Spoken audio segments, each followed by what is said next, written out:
What's up, Mike? Hey, how you doing? I'm good, buddy. How you doing, man? Doing well, man. Looking forward to this. Cool. No, I'm glad. I'm glad. I want to make it painless and seamless.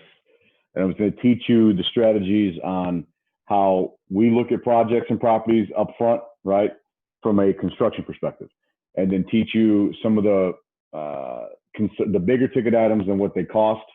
And then obviously, you had a copy of that checklist, right? No, I don't believe I have that. I check this out then. Give me a sec. I'll upload it to the chat. Okay. Let's see if it lets me. Mm-hmm. All right, no. So what I'll do is I'll make sure that you have the checklist. Let me pull that up, actually. All right, cool. I wanted to understand, do you prefer Ryan or Rotty? I've heard both. No, it's all good. Call me Rotty. Rotty, all right, cool.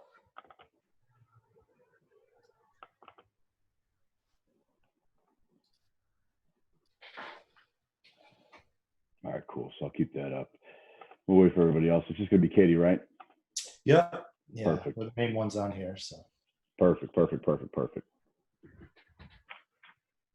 Yeah, so Frank did request if we see this phone start blowing up with new leads, that maybe I just mute myself for a moment, take the lead, and then Katie will catch me up. All right, cool. Absolutely. What's up, Katie? How you doing, Katie? Hi, good. How are you? I'm good. Nice to meet you. Nice to meet you as well. Thanks for having me. No problem. I'm glad you guys wanted to do this. So I'll give you a quick rundown. Larry and Frank hired our company to consult them to help them get more efficient, manage the rehabs better, start the rehabs better, and grow volume, obviously, right? But everything starts with the front end, meaning are you buying right? Is the property looking right? Because at the end of the day, if you buy wrong, you can't force construction. It's like medicine. If you're sick, you're sick. You know, there's nothing you could do about it. Unless you were proactive in the beginning, right? Taking vitamins or whatever. But at the end of the day, when you guys are putting offers on these properties have issues. And the sellers aren't going to tell you everything. Half those sellers don't even know what to tell you anyway, right? So the idea is for you guys to be as good as you possibly can by understanding construction more, which will then lead. It's funny because I was just in a mastermind yesterday and I had the same conversation with probably 35 buyers. And their challenge was on the sales and negotiations. And I said, well, do you even ask the right questions in terms of what you're trying to determine? And they're like, well, I think we do.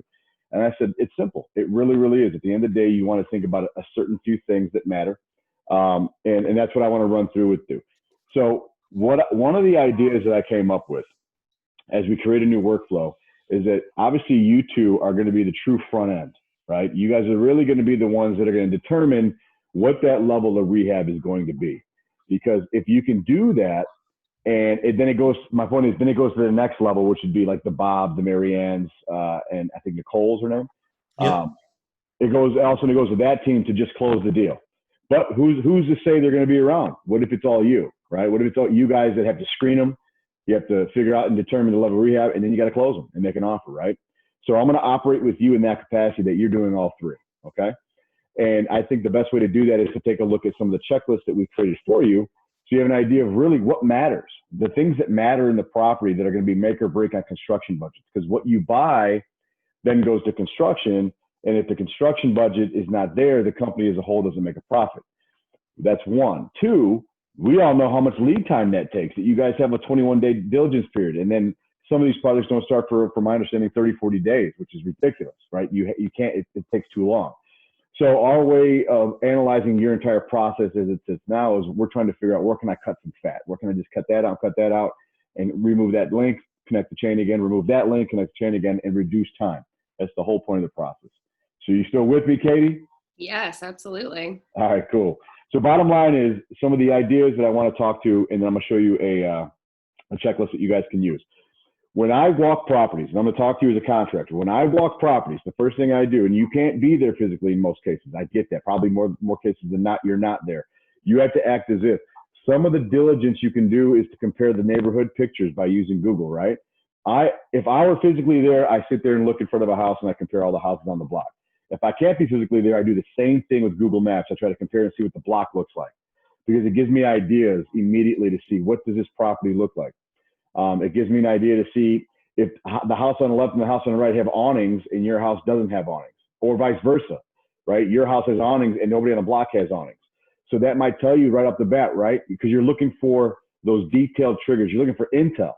So if you look at a property that has all these 1975 gaudy yellow and brown awnings, but the properties on the sides do not have that, chances are the house is outdated, right? Because that homeowner hasn't taken the time to even remove an awning. I mean, it's just removing it. You don't have to do anything with it. Some of the questions I always ask is, how long have you lived there, right? Some of the questions I ask are very simple. When's the last time you've had your your furnace serviced, right? Other questions I ask is, when's the last time you replaced your water heater? Why? Because those cost us money and they're secret construction issues. When you get into construction, all of a sudden you realize, oh, I need a whole new furnace unit. Well, guess what? We didn't budget for that. And when you guys took the deal down, you didn't budget for that, right? And that's why the more efficient you get with asking certain construction questions, the better and the more deep you can go on the deal, which saves the money. Because obviously the deeper you go, the more of a budget we're going to have, and more of a range we're going to have to play with. And that's the idea. Does that make sense? Yeah. Oftentimes a lot of buyers are putting offers on projects and they really have no idea what the rehab's really going to cost. So what I've looked at is, and I've got this here, for example, I've got a property that is yours, 432 Sprout Brook Road. I asked Sheldon to send me that so I could kind of just go through basics on what your typical average scope of work looks like. Turns out that this budget was about $40,000 before you went into construction. I think it was $45,50 when it was all said and done. So did you go over budget? Yeah. Was it tremendously? No. Right? So that's good. So when I started looking at some of these things, and I'm looking at pricing, and as you can see, I've got notes all over these things, I came up with an idea that I think we create levels. Now, based on where Larry and Frank are as a company with SDF and their profitability and their margin, $50,000 might be the max they can do on a rehab. Then they become non-profitable. So what we did is we created levels of rehab. 1 through 10, meaning 1,000 to 10,000, or 0 to 10,000 is level 1, right? And I have all this for you, so don't have to make any notes. I'm going to share this with you.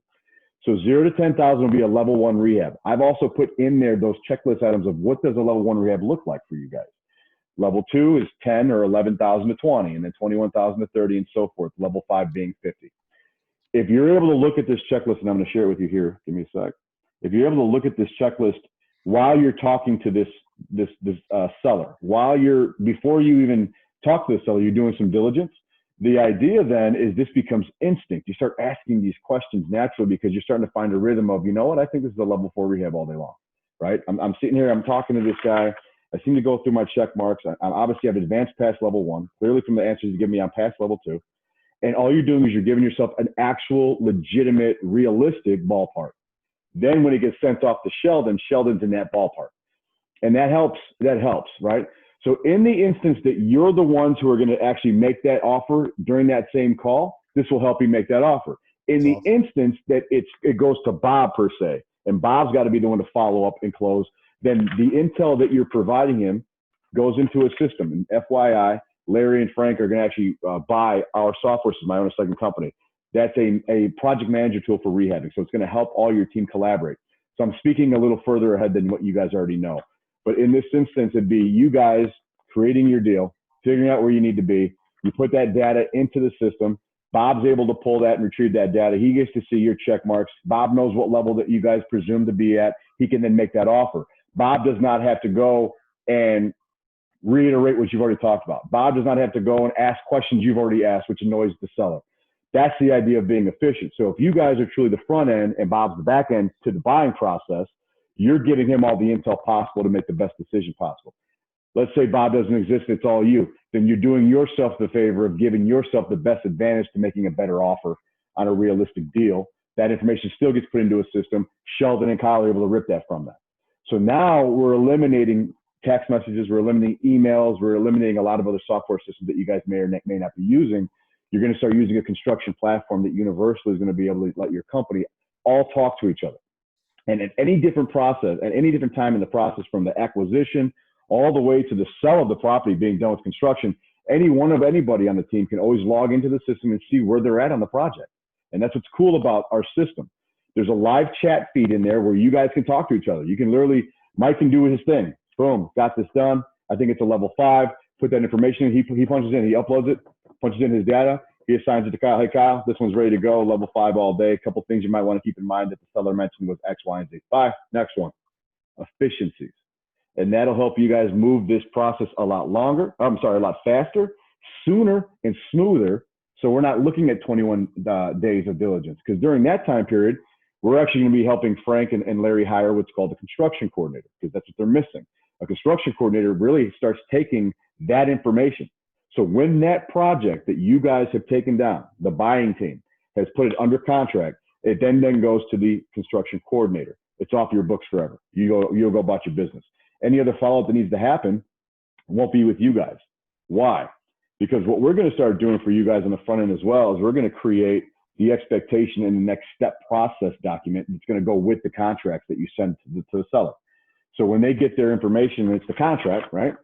There's going to be another document that says, okay, awesome, welcome to SDF.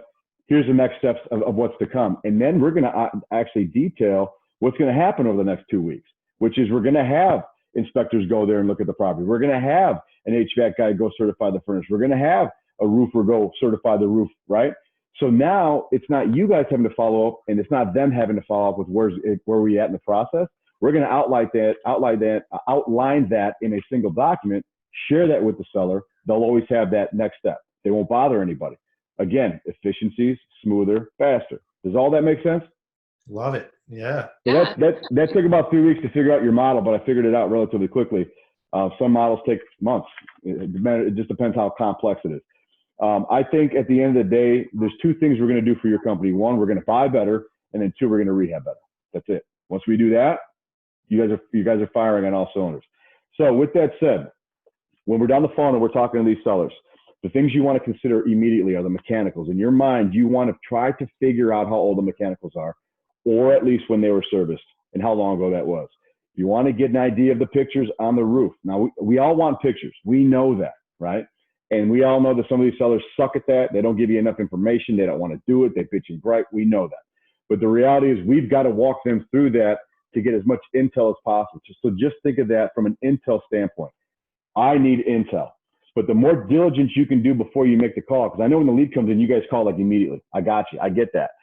Take 5 minutes, though. Take 5 minutes to Google that. Take 5 minutes to go in the tax assessor's office. Take 5 minutes to look up the county issues, just so you have some intel.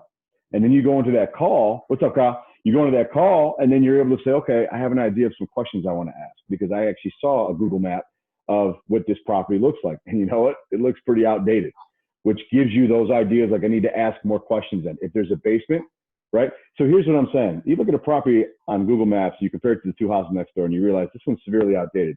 That should tell you a couple things. I'm concerned about probably windows. I'm concerned about probably roofs. If there's a basement, I'm probably concerned about water, foundation issues. I'm probably concerned about sewer drains. I'm probably concerned about mechanicals. Nobody gives a shit what color house you're going to paint it. Nobody cares if it's carpet, laminate, or hardwood. Nobody gives a shit what you're going to do with the kitchen or bathroom. We presume you're going to do something to it. That's natural. You're going to update those yourself as a company. So no one gives a shit about those costs. We give a shit about the costs that are going to be hidden when construction starts and they rip out the kitchen. They realize that galvanized plumbing is from 1946. That's what we care about. We know we're going to remodel the kitchen to some level. We know we're going to remodel the bathroom to some level. We know we're going to patch and paint the entire house. We know we're going to be doing bases, baseboards, casings, and doors at some level. We know all that, right? We know we're doing landscaping. Question is, when you start looking at, like, for example, I'm looking here at this one, right? $7,500 for a kitchen on that 432 Sprout. Pretty good price. Replace windows at $2,000. Okay, good price. Update bathroom at $4,500. Okay, good price. Those three right there took you out of a level 1 and have you in the middle of a level 2. See where I'm going with that? So that helps you. So that helps you immediately know, if you already know what you as SDF are doing, the basic stuff you're going to do, which is landscaping in the kitchens and the bathrooms and paint, you're probably not a level 1 ever at SDF. You're not probably doing this under $10,000. You're already playing ball probably in the middle of level 2, which is, $11,000 to $20,000. For sure. And that's what I'm saying. When you start looking at it in a different light, you're like, oh, this does make sense. You're making it easier for you. It's like a little post-it note you keep on your desk saying, let me see where my levels are at. You're just looking at this document all day long. Where are my levels? Where are my levels, right? So as I look through this and I see, update handrails, $250. That's simple carpentry. No big deal, right? Skim coat foundation walls in the basement. Now I'm going to go as far as to say that it probably needs more work than $500.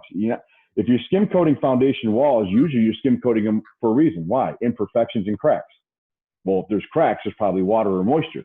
So you don't want to just skim coat it. You actually have to fix that. So I'm going to just go on a guess, and I'll talk to Sheldon about this later, that maybe that was missed.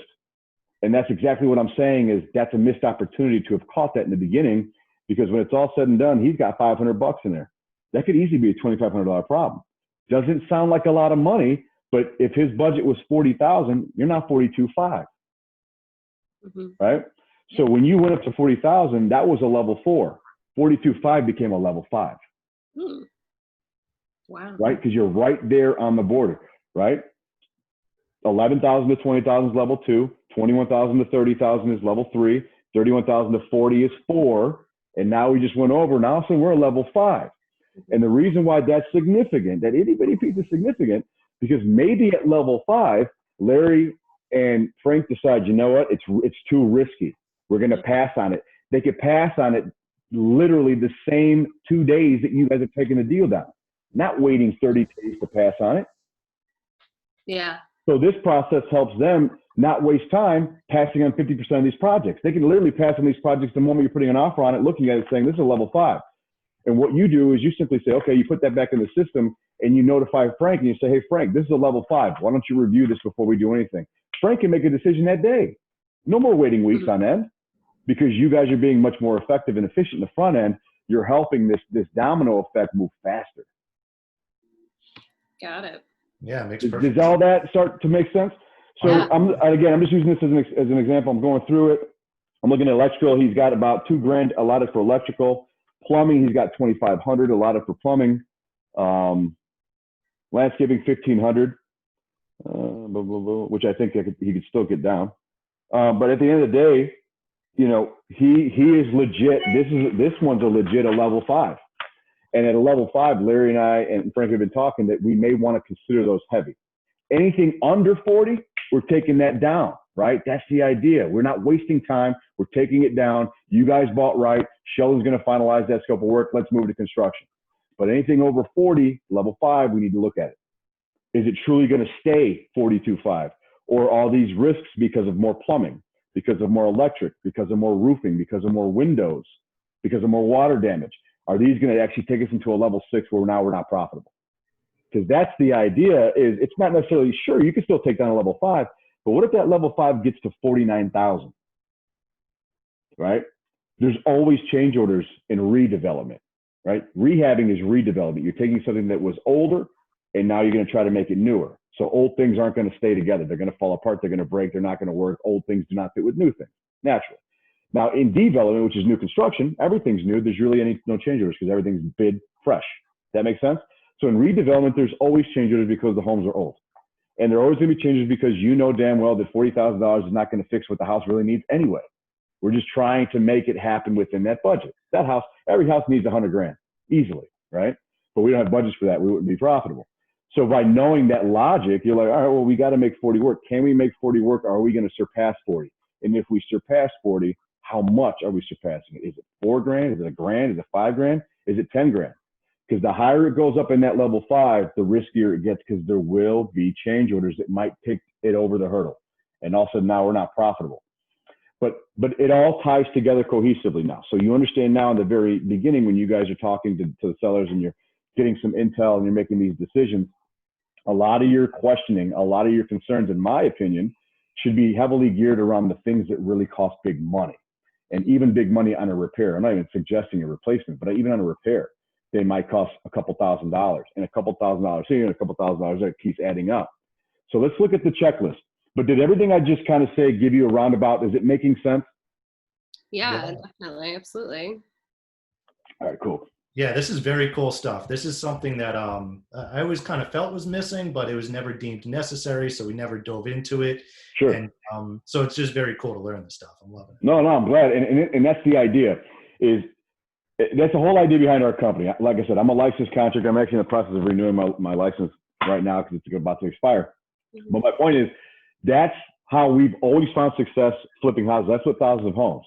And the reason why is because I'm a contractor. I saw it from inside the flip, right? I know what's wrong with the house, right? And then I have to tell my client who is the investor, I'm like, you're not seeing it the way I'm seeing it. Your budget's not going to cut it. When I hit you with a change order, I don't want you bitching at me, right? That's not my problem. I'm trying to tell you that budget's too close. You can't force a profit. This house has problems. And, 15 years later now, we have the Rehab Depot and everybody believes me. So point is, this is going to help you guys, especially as a buyer, start thinking and operating from inside the flip. If you were going to live there, what questions would you ask for you and your families? Mm-hmm. Right? If you were going to live in this house and you've done enough diligence to look at Google Maps or anything like that, and you go, wow, it does look 70s. It does look 80s. Chances are the inside might have new paint jobs over the years. Maybe they upgraded the kitchen here and there. Maybe they put new vanities in the bathroom. But is it enough where I would want to live there? Is it enough where anybody else would want to live there? Probably not, which means I got to put some money in there. So if you've got to put some money in there, the higher the rehab, the deeper you have to go on the deal, right? Because you've got to build a cushion and you got to get a good deal. You need money to get the rehab back on the market. Definitely. So if you think like a contractor, it's game on. All right, so let me share this with you guys. So are the levels like, does that include cosmetic repairs and then big ticket items like mechanicals and? Yep, plumbing? Very good question. So take a look at this, right? You see this? Mm-hmm. So let's go through level one, right? Just basics level one. These are the kind of things you're going to see in a level one rehab, 1 to 10,000. These are the basic things you're going to do. If you're lucky enough to find a home in great condition and you only have to do these basic things, fantastic, right? Okay. But chances are, as you're talking to a seller, you're going to go, I need it. Yeah, we definitely have to do that. And we definitely need dumpsters and we definitely need landscaping and the house numbers are missing and the mailbox is shot and the exterior lights don't even work. And there are siding repairs and yep, we need to power wash, fence needs repairs. All these little basic things can be done in under 10 grand, right? So as you start talking with the seller and you're getting some intel, all of a sudden you realize we're going into level 2, right? We're at the repair level. Now we have some plumbing issues. We need new P-traps under the sink. Those are just the PVC piping that carries the water, drains away. You start realizing, these are problems because you can presume that if they said, hey, we haven't updated the kitchen in 30 years, that you're definitely already an automatic level 2, but chances are you're out of this level 2 real quick, right? Just by these intel type questions. Now you're not going to know P-traps and copper repairs. These are things that at the end of the day, the sellers aren't going to want to just divulge, right? And most of the time they don't even know what the hell that is. Right. But knowing, having this checklist, you can ask those trigger type questions like, when's the last time some of the plumbing's been worked on? Or do you guys have any, plumbing issues? Do you have any leaks anywhere? Bathroom's pretty solid. Does your water heater leak? Is there any rust on it? Just basic stuff. It's simple conversation, right? And all this is helping you kind of bounce around. If you want to go in order of all of these levels, fantastic. But you really don't have to. You can literally say, oh, okay, so he goes into saying, oh, we replaced the water heater right away. So you're like, all right, cool. You start going into like level 2 to ask level 2 type questions. Electrical repairs, outlets, GFIs, exterior lights, things of that nature, right? You're looking at the HVAC, conduit, just basic stuff, right? When's the last time your furnace was serviced? Oh, God, I couldn't tell you. Or he's like, oh, actually, we replaced it last year. Fantastic, right? Glad to hear it. You could skip that whole section. Right? You start asking the condition of the house. When's the last time you did a paint job? Have you guys done any renovations in the recent years, knocking down walls or whatnot? You're just trying to see if there's any drywall patchwork needs to happen. Because how many times people, you've seen this, how many times you've taken down a home and you could tell that at some point they'd patch the walls, like they were working, somebody was going to paint the walls recently, but they just never got around to it. And some of those walls have been patched for like a year. People live like how they live. It's wild. But you realize and go, damn, they were, at some point they were going to paint this wall. They just had it patched for 4 months, So those are just little things you want to look at. Foundations matter. Patches, the cracks in the walls. Do you have to patch cracks in the floor? Do you paint the walls on the floor? These little things matter because oftentimes, unless these people are in their basement all the time, sometimes they don't even know there's a lot of cracks. And sometimes they know it and they don't want to tell you that, right? Their basement just flooded with the recent rain. They don't want to tell you that because they're scared you're not going to want it. And the truth is, we want it because you're giving me advantage to go deeper on your ass. Sure. Right? I want to hear the problems because every time there's a problem, I've got an excuse to say, well, I know you want 79,000, but hey, I got to fix that basement, brother. I'm the one that's got to put the money into that basement. I'm the one that's got to fix that foundation and crack. And to be honest with you, I don't know how significant it is. I'm just going to ballpark it, but I know I got to probably put in $4 grand. And you could be honest with these guys because that honesty gives them context, right? They're like, well, I can't argue with you. Obviously, yeah, my basement flooded. But that's the reality of this gives you, again, leverage. Here's a level 3. Now we're talking repair plus now we're going to have a little bit of replacing. right? Level 2 is really repairing a lot. So when you get to the level 2, you're repairing and you start focusing on the mechanicals more, the foundations more. You got a lot of repairs there. You got to fix a little bit of the furnace issues. You got to fix some of the AC issues. You got to fix some of the electrical issues. So the price tags on that go up because naturally, why do you think at the level 2 repair, most price tags are going to start going up? Because you've got to hire a licensed guy to make those repairs. It can't just be your contractor now, right? It's got to be a licensed electrician to deal with the electric issues. Exactly. Mm-hmm. And these guys, they're not rehab friendly. They charge their hourly because they're licensed and they can. Right. So if it's I don't know, $75 an hour for the electrician to do his job plus materials, that could add up. If it's the HVAC guy doing the same thing, that could add up. Plumber's the most expensive guy on the roster. That adds up. Mm-hmm. So that's where you start looking at the repair levels starting to probably take you into level 3, right? So a lot of your questioning at the level 2, level 3 arena when you're talking with the seller is you're trying to get the intel on it. If, can I repair this or am I actually going towards a replacement, right? And that's why some of those questions is, hey, when's the last time your furnace was serviced? Or, hey, when's the last time you did the roof? Or what's the condition of the roof? And again, I'm a straightforward guy when I'm talking to sellers, but I make it fun. You know, I don't know where they come from. I don't know what their situation is. Oftentimes it's probably a piss poor situation. Let's be honest. They're not in a good situation. So I try to be upbeat and just make fun and have some fun, right? Where I'm like, hey man, when's the last time you did a roof? And I always make a joke like, hey, don't lie to me. Don't lie to me. When's the last time it rained on your head? Tell me. And they kind of giggle because they know where I'm going with it, but I'm also letting them know, like, I know a thing or two, right? I'm not a rookie here. I know what I'm asking. So let's just be straightforward with each other. And I always go with that demeanor, like, hey man, the sooner I can get some of these answers, the sooner I can make you an offer, brother. Let's roll. Let's roll, right? I got a whole list of you guys to call today. So you want to make it seem that way. And that's always been my approach. I mean, even the way I teach and coach now, that's me. That's how I talk. That's how I am. That's how I talk to my kids. I'm like, oh, you hungry? All right, well, then go get the bread. Let's roll. You know, that's me. You want a sandwich? Grab the shit. Let's go. But that personality comes out is very genuine and very authentic, especially if you know what to ask. So that's what I'm saying is, as you're asking some of these questions about the furnace and the roof and some of the windows and water, that's helping you on this checklist now lead to your next category to say, you know what? He keeps talking about plumbing a lot. Maybe I should consider a lot of replacement here. Maybe I got to replace a lot of plumbing.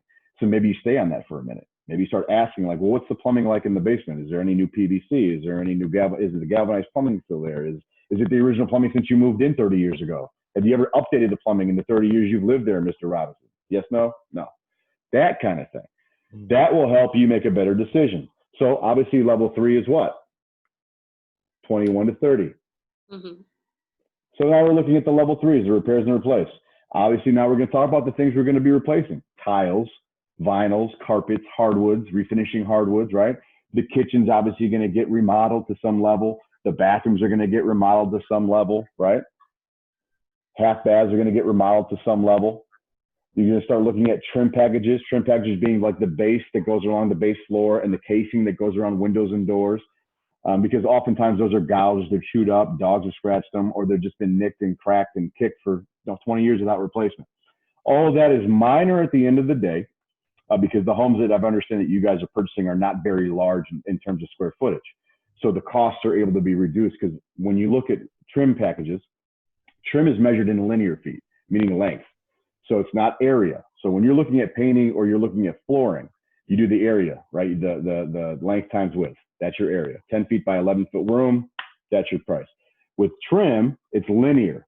So it's the length that you run it. So if this is a 10-foot wall, that's an 11-foot wall, this is a 10-foot wall, it's 10 plus 10 plus 11 plus 11. Interesting. And that's how you measure linear feet. And there are a few things in construction that are linear. So gutters are linear. Why? Because it's one long piece. Trim are long, straight pieces. So you're just measuring all the turns. Does that make sense? Yeah. So that helps you understand, like when you're looking at trim packages, even for your own home, that's linear feet how you measure. Countertops can be measured both ways. You could do linear feet if you want. You could also do square feet if you want. But just nothing that I don't think you have to worry about or ever remember. But for educational purposes, you learned something new today, right? Mm-hmm. Sure. Windows, look at that. Replace all, repair and replace 50-50. These are things you want to look at when you're, check marking. Because remember, as you're doing your intel, you're check marking some of these boxes, and it's carrying you into the next levels until you finally figure out, am I still in 4 or 5, or did I surpass everything? And I'll go through all of it. So now let's go to level 4. Level 4 is 31 to 40. This is pretty much getting to the point where you guys are always at. The high level 4, low level 5 is where you guys are playing ball, right? So now you're talking about replacement. Now you have a lot of things that just need flat out replacement. Water heaters, copper fittings, galvanized pipe, all new copper, right? Electrical, new service panel upgrades. And I'm talking about the service panel in the basement, right? That on average costs about $13.50 out the door just to upgrade a panel to 100 amp.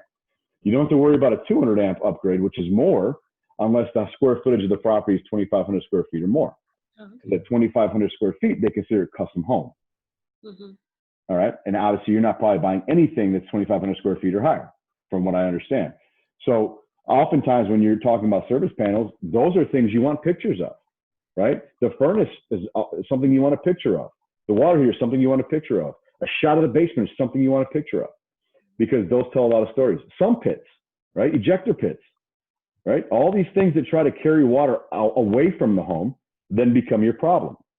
So I'm going to continue with this. So we're talking HVAC, right? Go to the top over here. Do you need a new furnace unit? Is there a new central air system? Do they have a boiler or a radiator? And now you got to go central air, right? That's $5,500 out the door to take all that shit out and put a whole new central air system in. So with that said, right?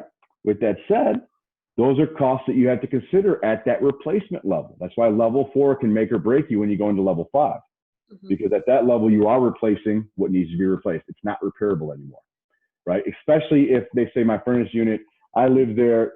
And again, this is intel. You spoke to the guy, you've been on the phone with the guy maybe 15 minutes already. And one of the first things he told you is he's lived there for 30 years, right? And then he's like, yeah, in the 30 years I've been here, I've never replaced the furnace. Well, you're like, okay, because I just taught you something. Furnaces last 25 years. We're 5 years over. So now you're sitting there going, it's on the brink. It could be on the brink, right? Yeah. But if you know your costs on that, which I'm about to tell you, if it's $5,500 average to replace a central heating air system, that's the furnace, the ductwork, and the AC unit outside, about $5,500 on average, right? And then if you want to just replace the unit, the furnace itself, ductwork remains, AC remains, it's just the unit, that's anywhere between $1,400 and $1,800. Big difference if the ductwork's already there, if the system has already been installed. Huge difference. Yeah. Huge difference. But here's the difference, and here's your knowledge base as a buyer. Let's say it's a boiler that exists, right? And you ask him the same thing, when's the last time your radiator and your boiler, everything's been serviced? He's like, I couldn't even tell you, which means never in his existence there. Yeah. So you already know that thing's probably leaking, because that's what it is. It's hot water.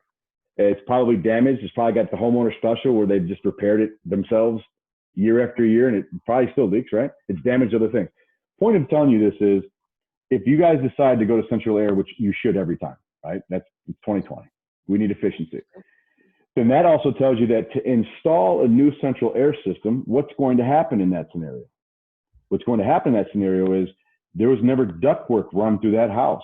That ductwork now has to be run through that house strategically by a licensed HVAC professional. That also tells you that if it's a plaster wall or drywall, some of that wall upstairs on the second floor is coming out, which now tells you we have significant drywall that's going to need to be done in that budget. There's going to be patching, which costs labor. There's going to be painting, right? So when you start looking at some of the systems and how they affect the rest of the project, just by the task, just by like what it involves, you can't install ductwork without opening up walls. It's logic. That tells you now we have drywall, right? Maybe you didn't plan for drywall when you're at the level 1, level 2, level 3, but now that you know you've got to go from a boiler system to a central air system, you know, damn it, now we got drywall costs. Just logic, just logic. Yeah. So you start looking, go ahead. Yeah, should we hold those for the end as we go along? Should we ask? Well, you're gonna start, so the checklist, like I said, it's like me having my notes in front of me for one of your projects. You're gonna have this probably in front of you until it becomes instinct. The elite investors across the world that I've trained, it takes them months until it becomes instinct, but it becomes instinct. Because if you're asking the same types of questions, you're doing your process, which is reviewing diligence before you make the call. If you're getting more comfortable asking certain specific questions because you know they matter, then it becomes instinct. And when it becomes instinct, you're going to be comfortable. And when you're comfortable, you become confident, right? Like anything in life. Oh, yeah. When you know your shit, you cannot be stopped. Absolutely. Right? You just know, like, this is what I do. I know what I'm doing. You have confidence because of experience, and the experience is because of the education, but more importantly, the mistakes you've made. That's when you get the experience. When you made mistakes, you say, I'm not doing that again. Oh yeah, that's so true. And that's what life's all about. That's what running a business is all about. That's what you guys, it's what it's all about. And this can correlate to business, it can correlate to sports, it can correlate to your family members. You learn how to deal with your own family members. You know which one's tick and which one's talk, right? You know how to deal with your parents. You know how to deal with in-laws. You know how to deal with everybody. You just know, because instinctively you're like, I've seen this story before and I don't want to read this book again. Yeah, for sure. You know, it's just the way it is. So when you're going through this, this is a severe reference point. The more you do it, the faster it becomes instinct. The more you do it, the more efficient you become at buying. The more you do it, the better buying you do, that then leads to better construction. Right? It starts with you guys. I hate to say that. No pressure, but pressure. No, it always starts with the acquisition. The acquisition's got to be money. Yeah. It's got to be, there's no such thing as a perfect acquisition, first and foremost. But you want to be seriously, categorically, realistically in a ballpark that is real, that is legit. And I think this checklist, as we keep going, is going to help you. So you're going to see also in the level 4, right? We're talking about what? Foundations. So we have flooring here. We had flooring at level 3, didn't we? But see, level 3 was what? Repairing. Finish. Yeah. Refinishing. Finishing. This is suggesting that we have to do all new hardwoods. So that cost goes up significantly. Let me paint you a picture. To refinish hardwood floors per square foot on average is about $3 to $3.50 a square foot. To install all new hardwoods, you're at $7, $8 a square foot. Wow. 50% higher plus. Yeah. That's a tremendous difference in a budget. So let's say it's a 1,200 square foot home and 800 of that's going to get hardwoods, you know, that could easily be $3,000 and change to redo all that. But if to refinish it, it could be $1,300. Interesting. And that extra, I don't know, 13, 14, $1,500 takes you to a level 5 all of a sudden because everything else going on in the project. So the idea when you start going through this is to think about your partners in the company who are then going to have to deal with your decision. Because what happens often, and this is what I'm going to teach Sheldon, and Sheldon probably already does this because every project manager does, is when you have what you have and you start looking at this $40,667 budget and you realize, damn, dude, I'm scared this is going to take me to a level 5, in which I think it already did. He didn't see that. Then I have to sit there and go, let me reallocate the funds, right? That's where you have to get smart and go, listen, it'd be nice to redo all the floors, but I think we should just refinish them and just roll with that because we'll save $3,000 there. Right? That $3,000 will keep me in level 4. That's where this all helps out sequentially, peer to peer, teammate to teammate, team member to team member. Because if you're giving him the opportunity to be able to decipher what stays and what goes, then you're working as a unit, you're working as a team. And you're at least setting him up for success where he can sit there and go, all right, cool, this is what it is, this is what it is. You know what? I would love to gut that bathroom, but you know what? I can't. So we're going to upgrade. We're going to update it. We're going to do a new vanity. We're going to do a nice paint job. We're definitely going to swap out the bath fixtures and maybe a new mirror and light fixture. But we can't gut it. We can't do new drywall. We can't do the floors, and I can't do a new surround. I don't have the money for it. That happens every single flip across America, every company, every investor, where they get to a point where they've got to figure out how to make the budget work. So that's why, again, this checklist is going to help you guys with that situation. So when you see this, where I said full gut, I'm talking about what it includes to give you guys an idea. When I talk about a half gut, I'm giving you what it includes to kind of give you guys an idea. Up here, when I was talking about the kitchen, I'm giving you guys an idea of what all that really includes to give you an idea. So, because some people like to stick on the kitchen. They're like, great, well, let's talk about the cabinets then. Let's talk about backsplashes. Are there backsplashes? Let's talk about the appliances. When did you buy them? You know, your sink. You know, is your sink original? I mean, your countertops. What is it, Formica? What do you got? And most of the time, they're not going to know what they have. And if they don't know what they have, you know right then and there, they weren't responsible for any recent remodels because they would know what they had if they recently remodeled. Sure. So it's just intel.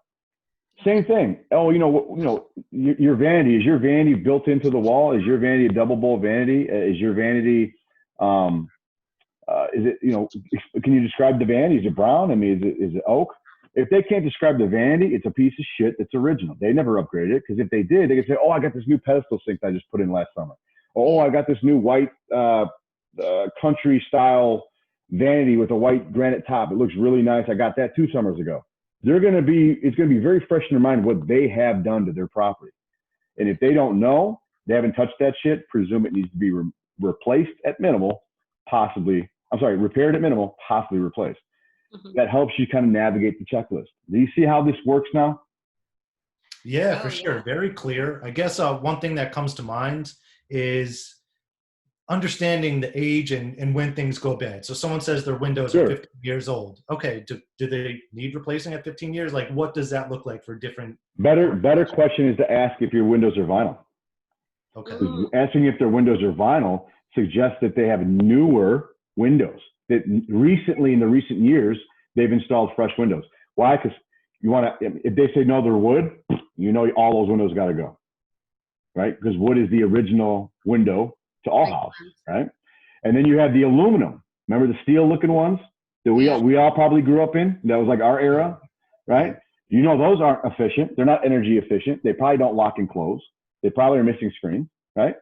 So those are easy ways to ask those questions on a window, for example. And I'm glad you mentioned that. So it's not so much about the age of window. Yeah, if they say my windows are at least 15 years old, you're replacing windows more than likely, because I'm sure seals are broken, things of that nature. But you could easily ask, what type of windows do you have? Are they wood? Are they steel? Are they vinyl? That's all you need to ask. Interesting. Oh, they're vinyl. Cool. They're newer. I'm liking that.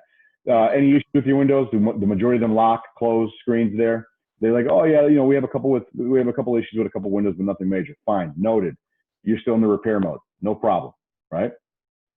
Same thing with like asking about the roof, right? Do when's the last time you had the roof service? Do you have any roof leaks that you know of recently? Do you have trees, in your backyard? And that's why when you do Intel again, and you do like Google search and you look at you do your street view, and you look at the property and you see this massive trees that hang over the property, chances are that's causing a lot of mildew and mold to sit on top of that roof from when it rains, because that's what happens, right? Because when it hits the tree, then it drips onto the roof.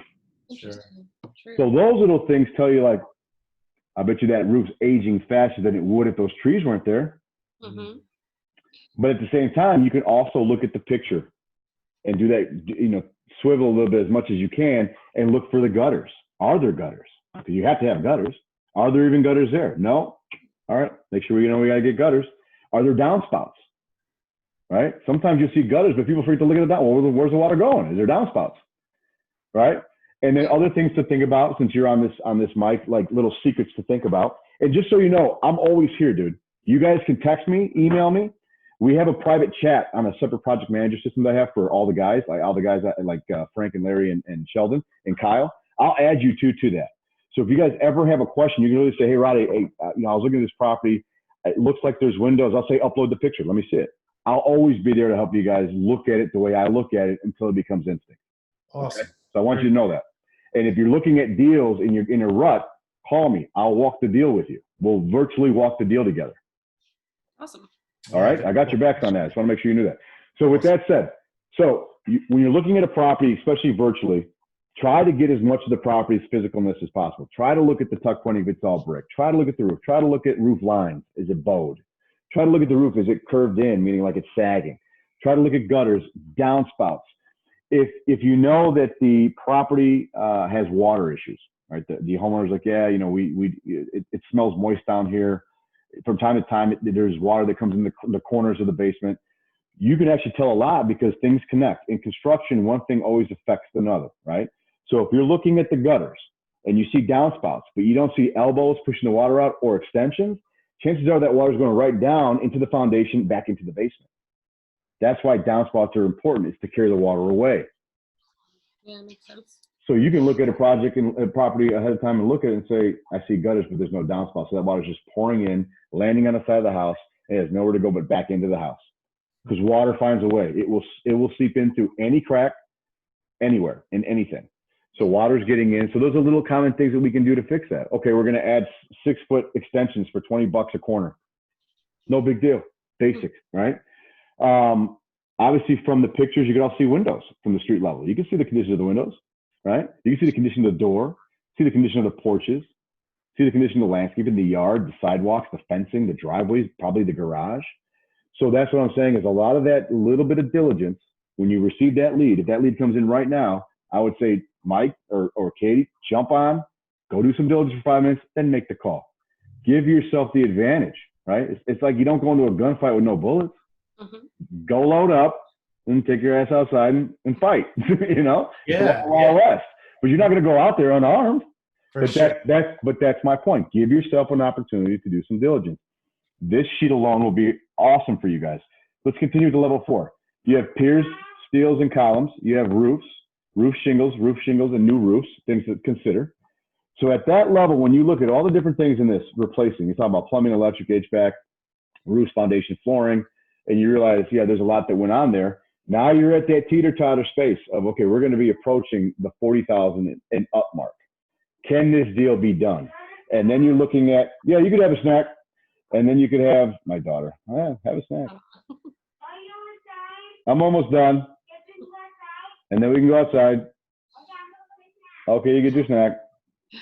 Life. Yeah, I have twins, boy and a girl. So she's running right now. She's telling her brother. She goes, Jackson, Daddy said we could have a snack. She's such a big mouth, dude. How old? They're 5. They'll be 6 in October. That's awesome, man. Very cool. It is. It's hilarious. I'll tell you. She's me. She's totally me, and that's why I got to give her props. She got a big mouth. Oh, drives me nuts. So the level 5, you see that we go into major plumbing. So one of the biggest fixes you can do when the basement starts flooding is what's called right here drain tiles.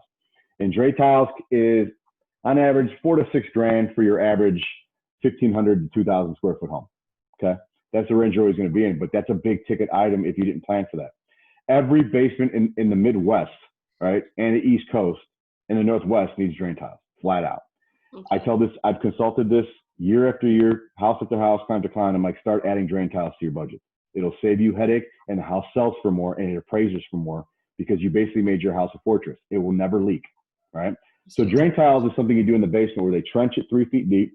It comes 18 inches off the foundation wall, and they run pipes and tubing in there. Sometimes it's copper, sometimes it's PVC, sometimes it's corrugated plumbing.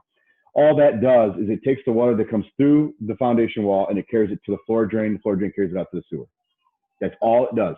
So the water doesn't stay stagnant and flood your basement. It's actually got a direction to go. And that's all that is. And that's why it costs as much money as it does. But when you put drain tiles in, your basement will never flood again.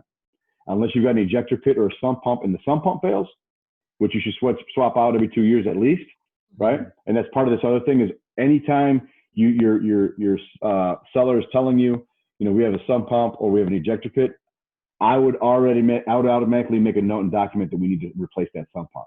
Don't even bother asking him. Chances are he's never replaced it and he's lucky it hasn't flooded. We always think replace anything that's going to be an issue that they're not touching. And those are inexpensive. It's probably like $375 with labor to swap those things out. So it's very effective to have that in your budget. Mm-hmm. Let me ask you this. Would it be helpful if I added some numbers for context to this sheet for you? Yeah, if I just had some basic pricing. I mean, I can give you the categories like 1 to 10,000, but do you need certain things broken down, or is the categories going to be enough? Well, I was actually thinking about that. Like, let's say something that so like you don't know how it's going to affect you, like a foundation issue. Right. Like, if someone's like, oh, I have a crack in my foundation, are you already thinking like, okay, like I'm going to have to spend top dollar to like do everything? Or is it like, there's kind of levels to that where it's like, okay, there's a crack in the foundation. There are always levels. Great question. There are always levels to certain things. And that's why having a checklist, and for example, let's go to foundation with cracks. They mentioned that there's water coming in. So knowing what you just said, you can start asking questions that relate to that area.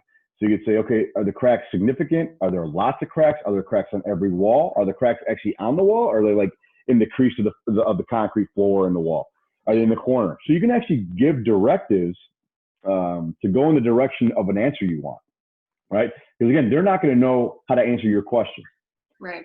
But the more you learn about construction, and this is the basics, right? That's what I'm giving you is basics ideas. Those create leverage for you to guide them in the direction you need intel.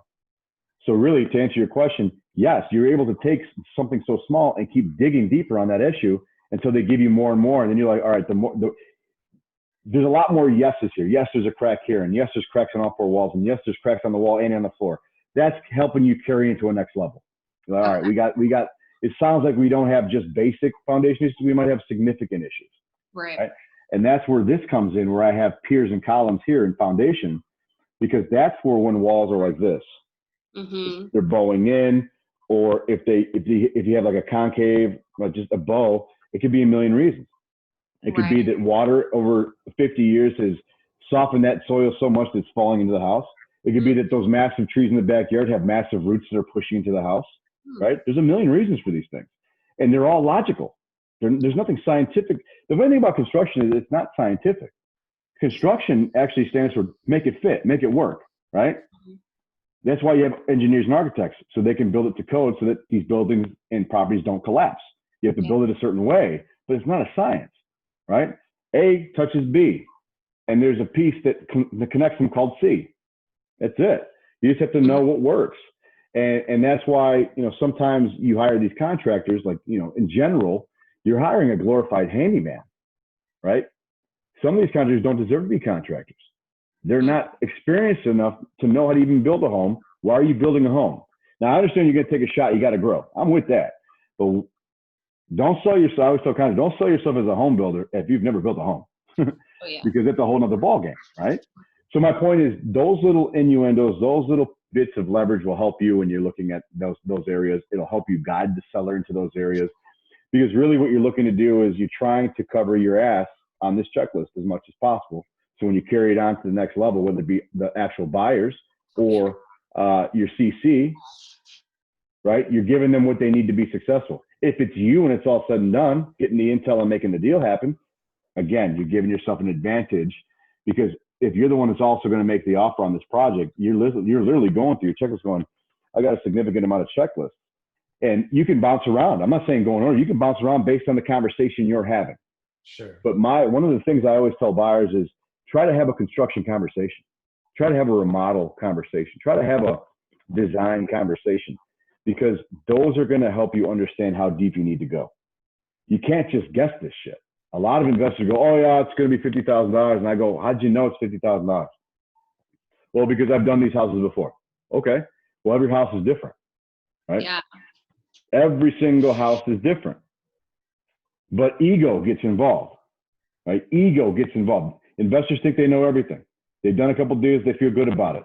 Check the ego at the door and realize that not every scope of work is the same. Not every deal is the same. Not every budget is the same. Not every property is the same, right? And not every rehab is the same. If you had 100 rehabs, you have 100 different scopes, 100 different budgets, 100 different challenges, 100 different problems. That's the reality of rehabbing. Yep. So what happens with those averages, with the 100 properties, take the average of what's successful. Take your average of what your budget's been on the average. Take your average scope of work. Take your average everything and say, okay, this is really my ballpark. And that's what I'm trying to give you that advantage to create, is this will help you create your ballpark so that you're comfortable and confident in saying, I can make this offer. I feel good about this. Mm-hmm. But more importantly, it makes you look extremely wise when you're making the offer, because the seller can't really challenge you if you really are asking very good questions. They really can't challenge you or counter you that much if you're being completely transparent and authentic with why you're asking in the first place. Mm-hmm. And you can literally say, listen, I'm asking these questions because you could blame it on yourself. God, we've had this terrible trend going on lately. I've been buying these properties lately, and we've just been sleeping on the foundation issues. So that's why I'm really focusing, Bob, on these foundation issues, because the last 5 deals, I almost got fired. You can make up a story. You're selling, but you're just creating that continuity and that transparency with the seller and making them comfortable, right? But at the same time, you're getting the data that you need to make the right decision. Yeah, it's huge. Do you have any, I just want to make sure, when we're going through the script and everything, that we're touching on the right questions. Do you have an outline that you're going to share with us, or I usually don't. And it's I don't always deal with the buyers during our consultations. Okay. It's something I recently started doing because I think it helps. Every buyer team I work with, they seem to improve rather quickly, and they're open to the idea. Because at the end of the day, you're there to make money as well, right? So the more knowledge you have, the better off you're going to do. So it's something that we're looking to doing. If you feel, I'll make a note, if you feel that coming up with scripts from a contractor's perspective would be beneficial to you, I have no problem creating that for you. Just general questions on, like target areas within a project and how to ask. Exactly. Yeah. Things like that. We're touching on mechanicals, but we're not asking specifically about the furnace, about the water heater, like just things like that. Like, should we be specific? And Yeah, I like you understand. just get the age of everything. That's like, and then kind of go from there, right, Mike? Okay, so ages. Okay, so like little things to look for, like furnace lasts 25 years, a roof lasts 15 to 20 years, water heater lasts 6 years. So all those little basics I could throw in there too. Huge. And then that'll help you when you're listening to the seller converse back with you. And the idea is to pull information from them. So if you can ask good questions, get them talking, right? They may go rant about the bathroom, but you might be gathering intel on plumbing because of it. You might be gathering intel on, well, if you haven't upgraded your bathroom, I'm sure you haven't updated your kitchen. And if you haven't updated your kitchen, I'm sure your basement's original. You start looking at connecting dots. Sure. Yeah, and it makes so much sense, in regards to plumbing and electric, how it's like, okay, now we have to outsource, we can't just use like our contractor that helps down all, like we gotta, well, I'm sure you eventually have like a go-to guy, Sure. electrician, but it's interesting to think about it in that sense. It's like,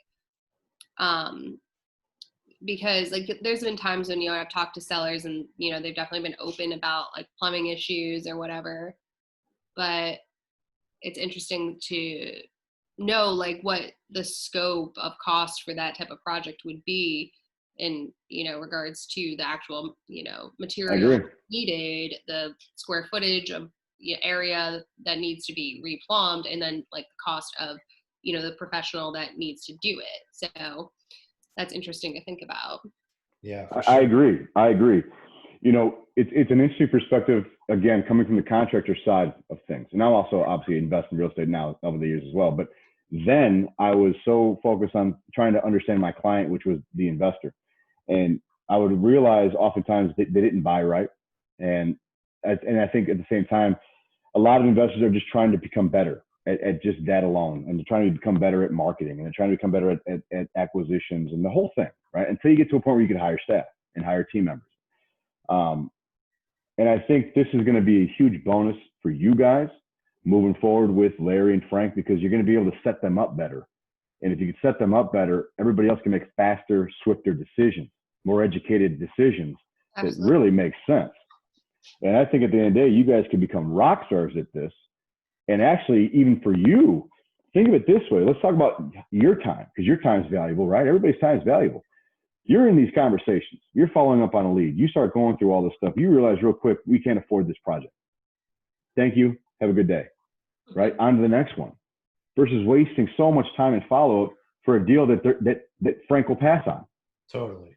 Absolutely. Yeah. That's right. Like we've been trying there's a lot of benefits to becoming a more educated estimator type buyer.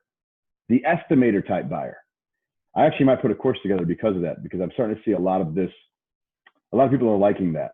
But the estimator type buyer who's got that behind their mind to get that information from somebody by asking construction type questions, that's monstrous. That's huge. But by doing so, you might get so much data in the interim right off the bat. You're like, no way. Yeah. Like this house is like, it sounds like it's a disaster. It sounds like foundations are shot, that the basement's crumbling, the roof needs to be redone. It looks like there's structural issues. The stairs are crooked. Not for us. And here's why I'm gonna say that, because if we go to level 5, right, we're talking about swapping out all the plumbing, swapping out all the electrical, building new garages per se. Now we're at 50K. Now we're, I don't know about this. Now we go to level 6. What could level 6 be? All repairing structure, new wall framing, new window framing, new door framing, new joists, rotted wood, repairing stairs. Insulation becomes an issue in the walls, attic, drywall, if you have to re-drywall the entire house. If it's a bigger home and they have 2 systems, which is called dual zone, which is usually a home that's 2,500 square feet and over, but I put that there for context. But, for the dual zone, you have a separate furnace and AC for the first floor in the basement, and a separate furnace that's smaller for the second floor. Seriously, it's dual zone, completely connected by 2 different separate thermostats. That adds up. That's big money just for that system alone, right? Mm-hmm. Concrete, new driveways, new sidewalks, new concrete porches, new concrete decks. If that's what you're building, that adds up. Concrete by the cubic yard, right? And then these are other extra major costs for you guys to consider. If they're talking about additions and sunrooms, new bathrooms, right? Basements, finishing basements, right? And these may come up. There might be times Larry and Frank look at the deal because you did so good, and they said, "Oh, you know what, dude? We have money in this, and we can actually make $50K more if we finish the basement, if we add a bathroom, right?" Because the way you analyze the deal on the front end for them allows them to look at the numbers in the back end and say, "You know, we got some wiggle room here. If we can actually do the project for $45,000 and we can finish the basement all in at 70, I can still make $65K." So that also helps them look at the deal a little bit later saying, yeah, we're taking the deal no matter what, but we might actually go a little deeper on this one. Maybe we'll build the addition because the neighborhood's comping out that way. Right? Maybe we will do a new bathroom upstairs in the attic. We have the ceiling height for it. We have the budget for it. And it comps out way better with it. That makes sense. Who looks like rock stars? You guys. Nice. All right, so trenching basements, new concrete pads and basements, architectural print designs. And again, these are just extra major costs that are well above 50 grand. When you start hitting these things, these are out of your normal budget range. But I want you to see what these things could be, right? Because you never know. Somebody might call you with an amazing deal. Let me tell you something, next year is coming. Get ready. Next year's going to be the shit for you guys because I've lived this already. When people unfortunately start foreclosing and losing their homes, right? Who do you think is going to gobble them up? SDF in your market. And the more in tune you are now, and the more this becomes instinct now, and the sooner you guys become more efficient as a company, man, you guys next year are going to be firing on all cylinders. You guys are going to be taking these deals down so quick, and they're not going to be the small houses. Middle America is going to be losing their 2,500 square foot home. They're going to be losing their 2,000 square foot home with 5 bedrooms and 2 baths, 2.5 baths and basements. Those are what you're going to be able to start going after in your market soon. And that's where this comes in handy because it's bigger money for everybody involved. Bigger rehab, but bigger margins. Yeah, that's good. Adding new can lights, deconversions, egress windows. You know what an egress window is? No, actually. No. Egress window is in the basement. It's the emergency window. So if there's a fire, you can physically go out the egress window. Some open in, some open out, some slide. And it's got the corrugated metal. The idea behind an egress window is that you and a fireman, 2 bodies can go in and out of that window with safety. That's the whole purpose. In most states, you can't finish a basement and put a bedroom down there and actually sell it as a livable bedroom if you do not have an egress window, which is an escape window. Wow, that's interesting. Now, some states are different too because you might be able to have another door to the basement that leads to the outside. If you have a door, that's different as well because you can actually walk out the door. But some states require both, some states require one. But I've never met a state that doesn't require any. And just to add an egress window, on average, is $6,500 out the door. Wow. Because you got to cut into the concrete. You got to cut into the concrete. You got to dig and trench, cut into the concrete, build the window, order the window, install the window well. And what do you think happens if there's a window well and it rains? You got to put in a drain. And that drain's got to go underneath the house into the drain tile, to the sewer line, and away from the home.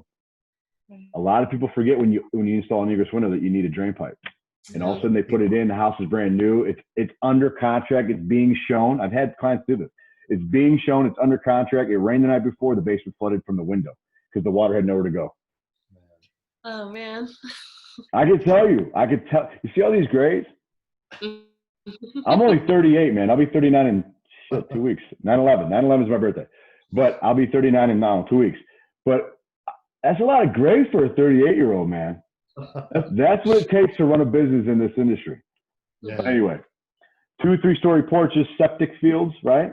Oil tanks, and underground plumbing replacement. All those things take you into much larger projects, and that can go on to level 10s. You know what I mean? But you guys are basically dealing with these level 5s, right? 50,000 and under is your ballpark. This is going to help you guys be a little bit more effective to choose the level. So in this instance right now, you've got a buyer team, a 3-man buyer team that comes right underneath you, right behind you, I'm sorry. So in sequence, you guys want to obviously dictate and try to come up with the best level. You're going to start, as we continue training, you're going to see how the process is going to work because I'm putting the process together as we speak. And I'm a big map processing guy. So here I've been working on the different departments and how they're talking box by box. That's what I do. So I've already seen how, and just for perspective, what's going to happen is you guys are going to be the lead gen. And I think eventually you guys might be taking down the deals altogether. Yep. Let's just speak in the future that you guys are taking on the deals. You're creating your levels of rehab and you're making the offer. You then are going to put this into our system called REIPM, and you'll be trained on this when the time is right. What's going to happen is that's going to trigger off to two different departments. One is going to go to the CC, so the CC can kick off construction process. And then the other one's going to go right to Kyle, so Kyle can get the lawyer and transactional things going on with the transaction coordinator. This way, Kyle and Sheldon aren't dealing with this back and forth anymore. It's done. We're going to separate departments. Construction is construction. Acquisitions is acquisitions, right? And then basically Kyle is the same difference as the CC. He's the administrator that makes sure the transaction gets done, goes through and coordinates that. The CC is the same person that facilitates in getting construction started, the paperwork, the contracts, the scopes of work, so that Sheldon can do his job. Does that make sense? So it's going to trigger off both ways. And in our system, when you're done, you're just going to upload that, and you're going to start talking to the client through the system and send them the contracts, and you're going to, you're going to set the trigger for each department to start their process, which is going to be very nice. And any one of us at any given time can log in. Like I said, we'll train you at the right time, where you can log into the system and follow the paperwork, follow the house, right? And that's what's going to be a big piece that's going to help you guys become that much more efficient. Make sense? Love it. Yeah. So we did a good solid hour, right? Good session. Questions, thoughts, concerns, and we can continue doing this. I'm going to upload this. I'm going to invite you to Moxtra. I'm going to upload that so that we can all be on the same conversation, so everybody who's talking about whatever can see what's going on. I believe in collaboration. I believe that all team members, even if it doesn't affect you, should know what's going on within the company, so that you know which route we're going together, so you can prepare knowing that something's coming your way. And oftentimes I'll say, hey, buyers, next week we're probably going to schedule a call. Stay tuned. And you can look back at the previous conversation and probably see why. Oh, okay, Larry and him were talking about this. This is probably what he wants to talk about. I believe in team collaboration. It eliminates miscommunications, and it also is efficiency. That's how I operate. Excellence is elite. All right, you want to be elite? It's all about excellence, discipline. So I'll upload this.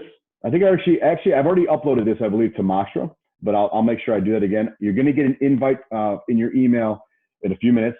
All you got to do is create your own password, and you'll be on the job site. You'll see it. It's very easy. It's basically like a live chat where we can upload pictures, documents, videos, and keep track of our calls, call-in numbers, questions, concerns, thoughts, and the documents that we're creating and the process that we're building.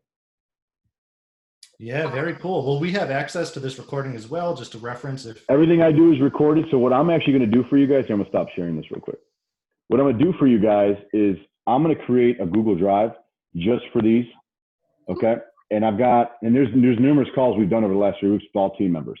So I'm going to upload all of those to a Google Drive, and I'll upload that Google Drive link just for SDF. And at any given time, any one of you guys can go back and refresh these calls. I think that's a very good process anyway, because sometimes, when you're in the middle of a training, you're really focused on so many things, and then you later today you let things soak in, and then questions come up. For sure. Yeah. So actually, just to kind of break it down in my mind, so it's like the level 1, right? It's that's a given, right? Pretty much what you guys are buying, because you got to think, your average ARV is what, 187 to 200, right? So the homes are smaller, they're older, right? And you got to think the only way, from my experience, and I'm just saying my experience, those hotel deals are usually on houses that have a higher ARV. They're newer homes that were probably built in the late 70s, early 80s, right? They need upgrades, but not tremendous renovations. Right. A lot of properties you guys probably buy are probably 60 plus years old, and that kind of tells you that it's hard to put lipstick on a pig when there's a lot going on, because at the end of the day, you still got to pass a buyer's inspection. You still got to pass, right? And the inspector is paid $400+ to come in and tell you what's wrong with the house. And he's always going to give you a 27-page report that says you have a lot wrong with the house, when we all know that. Because as rehabbers, we're trying to just get it done for a certain budget, but of course to code, trying to make it safe and livable. Yeah. But the inspector always comes in and says, well, you need this, this, and this. And all of a sudden you have this secondary scope of work and a secondary budget. Mm-hmm. So it's a funny, fickle game that way. But as long as you know that that's going to happen, the chances of you guys having hotels are probably minimal. Mm-hmm. Unless you are specifically looking for those. Yeah. So if you're waiting for leads, right? If you're taking intake on leads, then you're basically taking what's coming your way. You're not sourcing those. Mhm. If it was different where, Katie's out looking for deals, and Katie can specifically look for newer homes with different ARVs and different strategies. It's different. Right. You're actually out there trying to make sales happen. But when you're fielding leads, you're fielding what's coming your way, and you're trying to scrutinize every deal as possible and get as detailed and specific as possible so that you can make a decision, are we making an offer or not making an offer? And that's why creating these different levels, breaking down what those levels could consist of, because there's still more to those levels, but giving you the basics on what's important will help you make a better decision faster. Yeah, definitely. So it's like, you can always like automatically assume if you're buying a house that's, Mm-hmm. more than 10 years old, right? Mm-hmm. It's going to be Mm-hmm. like a level 1. Mm-hmm. And then as you talk to the seller, you gather, this is wrong, this is wrong, this is wrong. Mm-hmm. Then you're advancing level to level. And essentially when it's kind of like you're at like, all right, now we're talking foundation issue and this electric plumbing issue, that's when you're like, okay, this is like definitely a level 5. Just like, Yeah. I mean, sure, there's so many things that, but just so I have like an idea of kind of like where we are thinking in terms of like levels, like, is that kind of like the right thought process? Mm-hmm.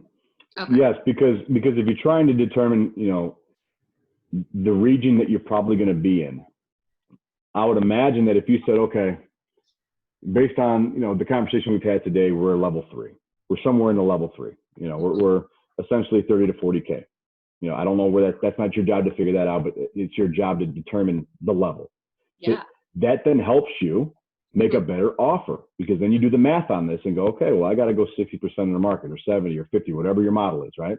Yeah. You start looking at that going, all right, well, if it's at least 30, but more than likely closer to 40, punch in 40. Mm-hmm. Mm-hmm. Right? And then let Sheldon determine if it actually is 40, because maybe it's 34.5. Great. Everybody's happy. Sure. So that's really what the levels do, is it helps you choose, are you on the low end or are you on the ladder? Right. That makes sense. And then it also allows you to make your offering and say, okay, well, I'd love it to be 30, but I got to play 40. I'm glad it's not 50, but I got to play 40. Okay. And then you can do your math and your formula and make your offer and do whatever it is that you do. And the truth is, just for another point of leverage, like I said, there's always change orders, right? So your change order could take you into a level 5. And if you know that now, go deeper. Right? Because SDF's gonna have to spend 3 to 5K. It's gonna happen, right? So okay, then operate as if it's 45 and go deeper. Go deeper. What I was just gonna ask, yeah. So and then you can and you can explain that. I mean, you can literally transparently explain that. Listen, here's where I'm at. And I'm being very realistic. And I can share with you my checklist if you want to. If Larry approves that, do it. Who cares? I can send that over to you with, I can send you a copy of our notes and our checklist from this conversation along with the contract. Right. That's professional. That looks pretty good. For the seller to understand why we would make the offer that we're making. Yes. And at the same time, now you have, not only do you have that ability, you have your checklist on levels. You can share that checklist. We're going to create the standards and expectations of what's to come. So all that you send with the contract docs. You've done your job. Cool. You provided concise intel as to why you made the decision you've made, and you stay to it. You stay to it, because the truth is, if they don't want to budge because they don't believe that the house needs 50 grand, that's their problem. Yeah. Right? Keep working them, and maybe a week from now or a month from now, they'll come back to you, but don't budge. Don't move from your number. Your number is predicated on construction. Yeah. You can't force a profit and you can't force construction. Right. It looks good on paper until that shit becomes a $79,000 rehab, and guess who's calling you going, what the hell happened on that deal? Yeah. And you're trying to force it for a commission. Don't do that. You'll be better off finding better deals. And when you start buying better, you'll be taking down better deals faster. Yeah. Because you're just going to stick to your process. This is what I do. I look at my levels. These are my questions. Here's my scripts. Here's how I negotiate. Here's my decision. If it fits that criteria, awesome. If it doesn't, you know what? This is where I'm at. Mr. Bob, I'm at 45,000 on this rehab. I'm looking at construction. I don't say rehab, but you can say, I'm looking at having to put in at least $4,500 or $45,000 of construction here to get it to the market where we need. And if you can't, if that's something that you just can't do right now, I understand. I'll be here if you want to give us a call next week. If you want to think about it some more. I'll also say if there's other decision makers in the house, right? If you have a partner, if there's anything that you need to do, go do that diligence now. I'll send over the contract. I'll send over the checklist so you can mull it over. I'll follow up with you next week. Yeah. You don't want to lose the lead, but you want to provide the intel that you've received. So there's nothing wrong with that, because once they start looking at the checklist, you know what's going to happen. They're going to take that shit and they're going to go walk their house and go, what are they talking about? And they're going to go look at those areas and they're going to go, oh shit, they're right. Mm-hmm. Yeah. And it's like sometimes they really just pull like information from nowhere because that's just how they feel like, oh, this is like, like they're a contractor. But it's like, if you can give them that knowledge and be like, hey, based on our experience, we rehab all these houses, Right. this costs this. And then they're, even if they don't make a decision right then and there, they'll probably think about it for a week and be like, well, these people are very legit. Right. Well, let me give you perspective. Let me give you some honest perspective, like on my company, right? Full transparency. So we are a huge, we're probably we are the largest consulting and training academy in the country. Point is, what I do when an investor calls me, we take intake all the time. When they call and say, hey man, hey Rotty, what's up? I watched you on Facebook and all this stuff and blah, blah, blah, blah. And I think I'm ready. I don't know what I need. No problem. Our company offers damn near 6 to 7 different services, because all investors are going to be at different levels within their career when they call. Mm-hmm. Right? Some have done 1,000 flips in their career. Some have done none. Some have done 5. Some do 10 a year. Some don't, right? They're all different levels. Some project manage themselves. Some have a project manager. Some have teams. Some don't. That's my point is, whoever calls me, the same thing, right? It's a lead. Whoever calls me, I've got to ask intake type questions, intel type questions, because I've got to determine which service is best suited for you now. Mm-hmm. Right? I know you want all of them, but you might not be ready for all of them. You might not be ready for some of them, and some of them might not even be for you at all anyway, because you're just not at that level yet. So that's kind of the same way as I go through my mental checklist. I start asking my questions of that investor to determine, where are you at in your career? What did you do last year? What are you currently doing now? Has COVID affected you? What's your biggest weakness? Do you have a project manager? Have they ever been fully trained? What type of houses do you buy? What are your average ARVs? What's your average construction size? How many change orders do you usually have a job? I have to ask these questions because they might not know what they need. Right? Yesterday, I brought in a new company, just like Larry and Frank, to our academy, and I asked, and he was telling me, he's like, I got like 25%. I think I only need 25%. That should be right there. I said, cool. Break down what that 25% looks like. He couldn't. Right. I told him, I said, I don't expect you to be able to tell me what that 25% is, because I have to figure that out with you. I don't know what that 25% is. So I go through all these questions, and we had a phenomenal conversation for like 40 minutes. And he ends up signing up for the academy, as he should. He needs it, right? But it's not that he doesn't know what he's doing. He just needs to take it to the next level. So we gave him a product and a service that's going to help him get to the next level. That's all it was. So that's what I'm saying is, even in my space, I'm always trying to get the most data and information possible from each investor, so I can give them specifically what they need that's going to help them now and get to that next level. And it's based on where they're at currently in their situation.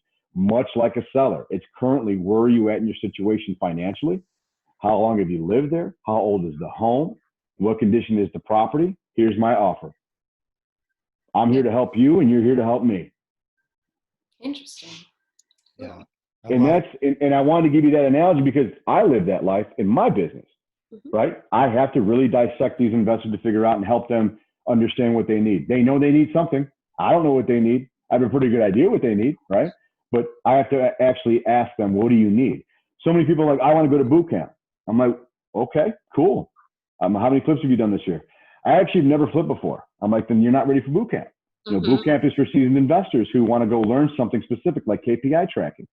I said, you know what you need? The academy. Take the online course, 16 modules. Take your time. After you're done with that, give us a call. Let's see where you're at. We can help you with your first flip, that type of deal. There's different services for different levels, different offerings for different levels, different contracts for different levels. And that's the analogy I'll give you, because I'm living the same type of lifestyle that you are. It comes down to asking the right questions. Yeah. Help them see their problem, and you'll have a contract on your hands in no time. Yeah. No, this is a game changer. This was needed. I'm confident Katie and I are going to rock this out. I'm excited to learn it and like really just crush this. This is awesome. Cool. So what I'm going to do then is I'm going to create you guys a little buyer manual. I think it's long overdue anyway. I think it's just create one. But I'm going to create an SDF little buyer manual. It's going to cover almost everything we discussed. Give me a couple days to put that together, of course, and then I'll upload that. And then what we're going to do is, that's basically the process. We're going to create basically SOPs. You know what those are? Standard operating procedures. We're going to create SOPs pretty much for every department. Buyer department. We're going to do it with Kyle's department. We're going to do it with the CC's department, project management, construction. And when it's all said and done in a couple months, you're going to see that we have a new handbook. And you're going to say, okay, now we know a map process as to how every department operates within itself and how every department then communicates with the next department until the end of the project. And then it's just rinse and repeat. The hamster wheel never slows down, right? It just continues to evolve.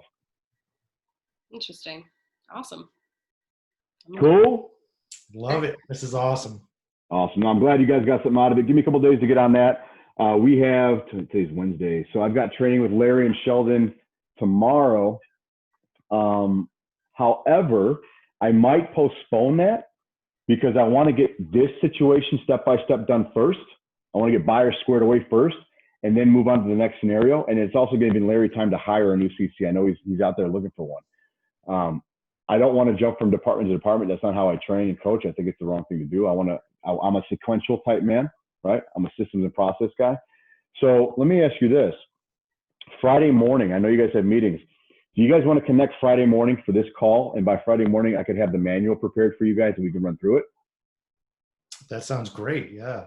And then if we can get the buyer scenario squared away this week, then I can resume with Larry and Sheldon next week. That's huge. Yeah. Cause I'm out a few days next week. So yeah, if we could do Friday, that would be perfect. Cool, man. Let me make my notes. So we'll do Friday training. Does this time period work Friday, or do you guys have meetings? Yeah, we're good. 11 a.m. on. So 10 a.m. my time. Perfect. No problem. All right. Perfect. We'll do buyer training number 2. So this is number 1. I'm going to label it number 1 when I upload it, and then I'll have buyer training number 2 for Friday. But I think this is a great call. Definitely follow up with Larry and Frank with your thoughts on this call, because I know they were both eager for me to work with you guys. So definitely give them a call today, give them feedback, good and bad, just what you need, what you didn't get, everything. And if there's something I missed that you want more of after you think about it, we'll attack that Friday. Cool? Wait, I can't hear anymore. You hear me now? Oh, now I can hear you. Oh, I'm sorry. What I was saying is, it's probably my internet. I don't know why it does that sometimes. Sorry. I just froze for a second. Sorry. No worries. So what I was going to say is, why don't you guys get with Larry and Frank today, kind of break them, debrief them, maybe as a team, maybe a call together, debrief them on how today's call went and what we talked about. And then let that sink in together with Larry and Frank. If at that point, you guys have something that clicks, you're like, oh, you know what, I should have asked Ryan this, or I should have asked Ryan that, or something about a process or an idea or a need, we'll address that together on Friday. Awesome. Okay. Awesome. Mm-hmm. Yeah, sounds good. All right, guys, go close some deals. Now you got some leverage. Go close some deals. Thank you so much, man. We'll talk soon. I'll talk to you soon, guys. Rotty. Later. Bye.